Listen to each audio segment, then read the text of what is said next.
Hello, Activate Live. I'm so honored to be back with you all again in 2021, amongst thousands of amazing dreamers, builders, and makers from companies like Capital One, Philips, CNN, Coinbase, NBC, and so many more. I hope you're all comfortable, safe, and healthy as you join us today. I'm Justin Drew, co-founder and CEO of Iterable. You've heard from some amazing and inspiring speakers this morning, from Bose at Netflix and Sarah and Twilio, and they were awesome, weren't they? You've also heard from customers who are leading the way in marketing, like Aspiration, Zoopla, Blockchain, and DoorDash, and many more who are still to come this afternoon. A common thread for all of these sessions is the customer experience as we know it today. We are now at an inflection point in marketing. For years, marketing has been focused on short-term goals and conversions. Now it's time to embrace relationships and long-term value. In 8 years of building Iterable, we have gotten to partner with many of the best marketers and humans in the world. Some of you may have already heard from already, including from Aspiration, DoorDash, and Zoopla. Let me give you the blueprint of what the best marketers we see are doing today. We've seen a dramatic shift in marketing, from relying on great content or data to one that synthesizes the best of creative, data, and human power. We're now in an era of human-driven marketing. Understanding every human being is crucial to our success as marketers and members of society. Every moment we interact with a person is an opportunity to form a long-lasting relationship, not a transaction. Today's focus on customer experience wouldn't be possible without the building blocks of great content and data. I want to dive into each of these for a couple minutes so we can better apply them to how we transform the customer experience into human-driven marketing. When marketing started, we all rallied around great creative. Think back to the Mad Men timeframe. It was a time when marketers obsessed over copy, and TV billboards were king and queen. Take these two iconic ads from this time.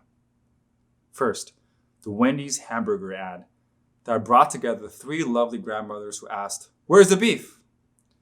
This phrase highlighted the lack of substance in the products at the time. "Where's the beef?" became a defining phrase of the decade, and the ad was even revived by Wendy's last year when we faced beef shortages due to COVID. A second ad from the same year, the groundbreaking Apple 1984 commercial that redefined how many commercials are done. In case you've never seen it, it features a woman running into a crowded theater with people entranced in the video screen.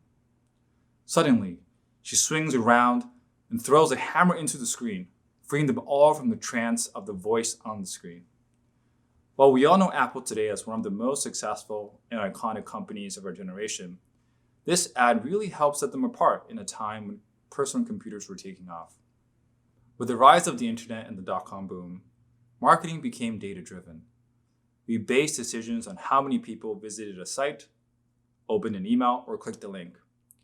It fundamentally changed our perspective on not only the content we create and who we send it to, but what we do as marketers. And for me personally, when starting Iterable with Andrew, our vision was to really help marketers unlock the potential in their customers, to nurture long-lasting relationships built on trust, generated by data and channels that create good experiences. When I was at Twitter in 2011, we had exponential growth in our user base. While there was a lot of great content and people, there was also a lot of fluff. So we created a growth team and applied awareness-enhancing AI to understand the life cycle of a Twitter user in order to create the best experience across all surfaces. The building blocks of creative content and data takes us to now, the era of human-driven marketing. To really live in essence with the era, here are 3 key questions you should be asking. What are your brand values? How are you driving long-term impact? And are you marketing with empathy? Now that you're thinking about these, let's take a look at each in more detail. First, values. The past year has brought unprecedented change in a wave of social justice activism to demand radical change for equity. As Bose talked about this morning, We need to be brave today and stand by our values to succeed. Social justice is incredibly important to me, and I'm inspired by values-driven brands who are making a business out of making a difference. Patagonia, an outdoor clothing company, was the first in California to become a certified B Corp in 2012.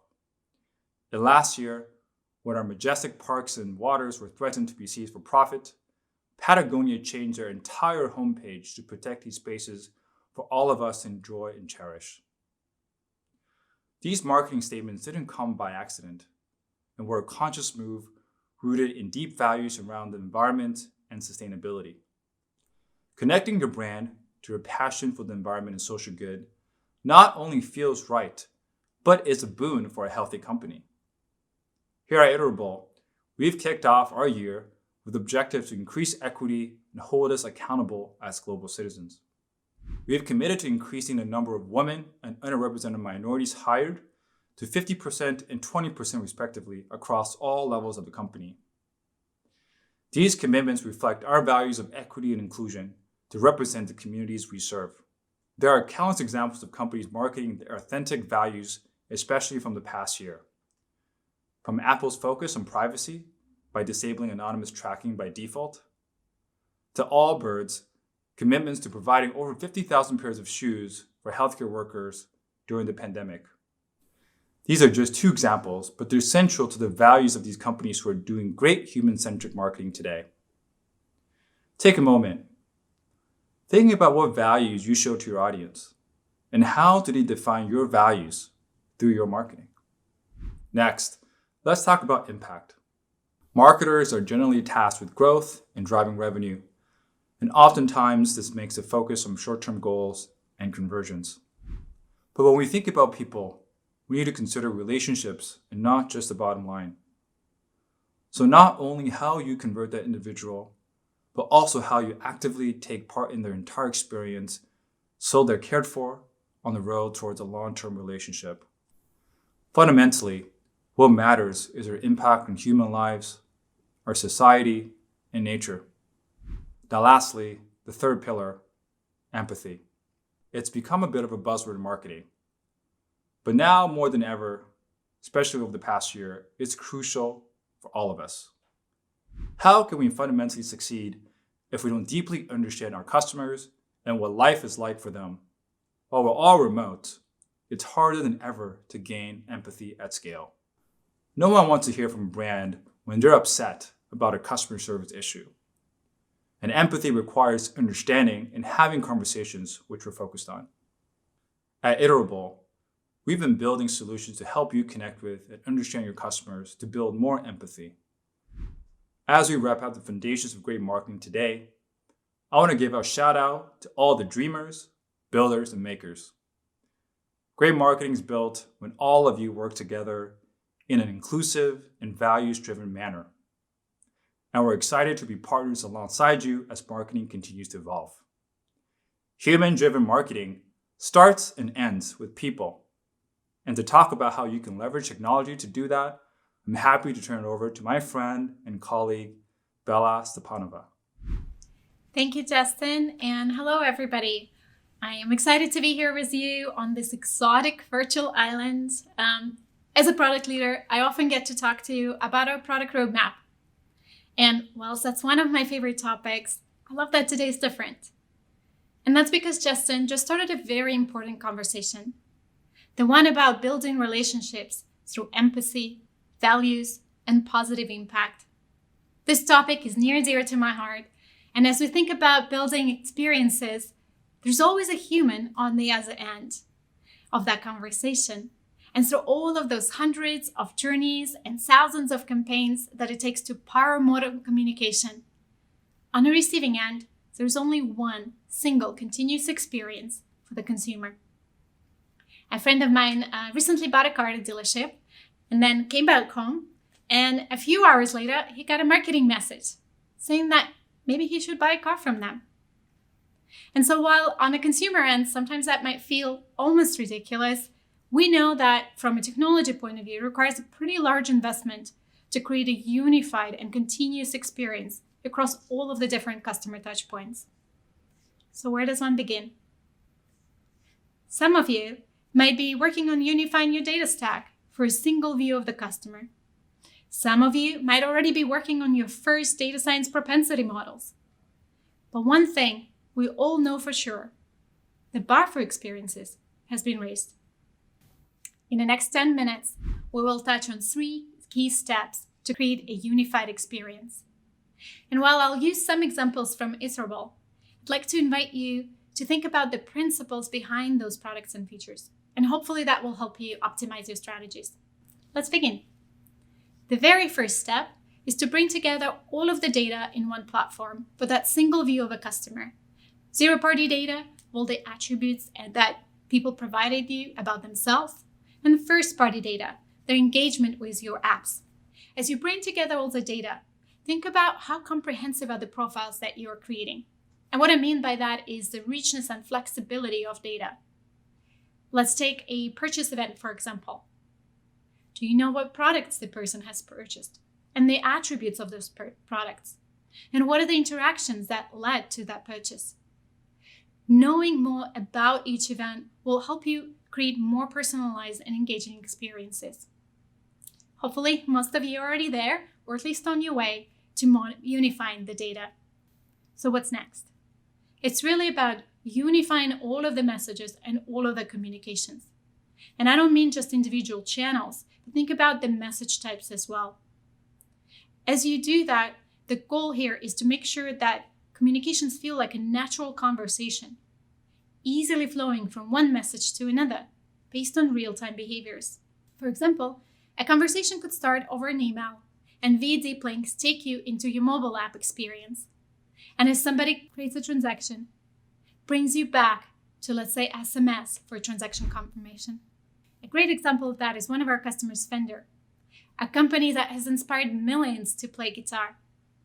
They started out as a manufacturer of physical goods. And because their digital ecosystem grew really quickly, their data ended up siloed out, residing in multiple locations. Their old email provider didn't even connect with their data layer. And so as a result, when someone signed up for Fender Play, the system didn't even know what genre or instrument they were playing, or whether they were playing at all. To drive their mission forward, they needed a holistic view into the customer journey. They started by unifying the data and then bringing together all of the communications into one platform, from in-app messaging to email, creating a single experience between their websites, 3 mobile apps, and lifecycle communications. And just like in this example, your customers are interacted with your brand via apps and messages, and even in a physical space, and hopefully in a physical space soon. And as part of that unification of channels, I invite you to consider all of the customer touch points. For example, transactional and marketing communications. Unifying that will not only create a better experience for your customers, but also create an additional opportunity for cross-sell and upsell. And here we know that this requires more than just the data stack. It is really about how does the teams also collaborate together in planning and creating the customer experience and customer journey. Often we see our customers set quantitative conversion metrics and lifecycle metrics in order to bring together marketing, product, and data departments in creating unified customer experiences. Okay, well, once those are all unified, what is next? And I think that third step is where you can add a little bit of magic so that experiences feel like the company and the brand really knows you as an individual. Up until recently, the best we could do was trigger communications based on individual actions that people took in our apps. Let's say shopping cart abandon action. But should everybody who abandoned a shopping cart be in the same journey? Let's say I recently had a bad experience and then abandoned my shopping cart. But someone else had 5 positive experiences. Maybe they just got distracted and abandoned their shopping cart. Should they be in the same journey? So the question is, how do we know if people are ready to engage? And we asked ourselves that question last year. We believe there is an extra dimension to understanding people beyond those individual and discrete actions that they take in apps. In December last year, we've launched a product called Brand Affinity. It is an AI solution that helps you determine audience sentiment. For the very first version, we took all of the individual engagement points and brought them together into a ML platform, continuously calculating the sentiment and then translating that to a simple label on a user profile. That label will tell you whether a customer is loyal, whether they're neutral or positive and need just that extra nudge in order to get engaged, or maybe they had negative experiences and they're ready to churn. And that enables you to do a couple of things. It gives an extra dimension to campaign analytics, where you can think about, once the message is sent, is it resonated similarly? For example, those who feel neutral about the brand versus loyal. And if it's not resonating, perhaps you can fork the journeys and experiences and create more customized experiences for people based on their sentiment to find them where they are and how they feel and how they perceive the value of your messaging. In just the last 2 months, over 100 of our customers have added sentiment to their customer experiences. And I'd love to share one of those stories today with you. Digital Fundraising is an agency that helps social good organizations with their digital fundraising strategies. By optimizing their donor conversion flow and curating just a special experience for those prospects who are more likely to churn or have a loyal or positive sentiment, they were able to increase the number of people who are willing to become regular donors for Alzheimer's research by 200%. Justin talked earlier about empathy being the key driver in the human marketing today. And I thought this was just such a great story of really understanding the emotion and the sentiment in order to connect people with the right cause in the right time for them. And I'd love to draw your attention to the principle behind Brand Affinity. It is an example of making the customer experience more holistic and empathetic. Propensity models are becoming a big driver of that today, trying to understand consumers at that holistic level beyond those individual discrete points. It is a new dimension to customer data that allows you to make experiences feel more magical and drive a lot more long-time value. The time for investment in customer retention is now. And in case we needed any more proof of that, the industry shift towards consumer privacy is making that the only sustainable way to grow a business. Recently, Apple took a stance on consumer privacy with iOS 14. They made changes to IDFA, which is Identify for Advertisers, making it harder for advertisers to target individual people. And we're seeing the proof of that already by quick pivots in the partner ecosystem who focus on mobile tracking. Google also joined by announcing that in the next 2 years, they will phase out third-party cookies, bringing more and more emphasis on that zero and first-party data. And with the recent uptick in interest in SMS by marketers, AT&T also created new regulations.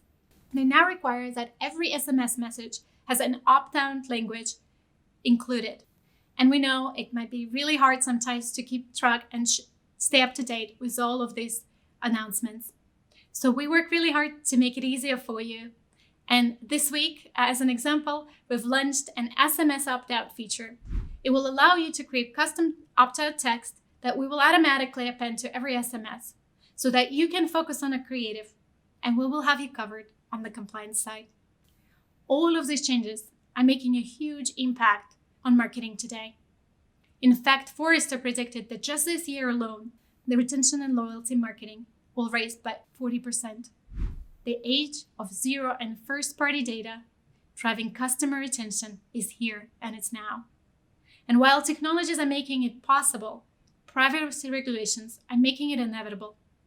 And only those brands who will invest in a holistic customer experience will win.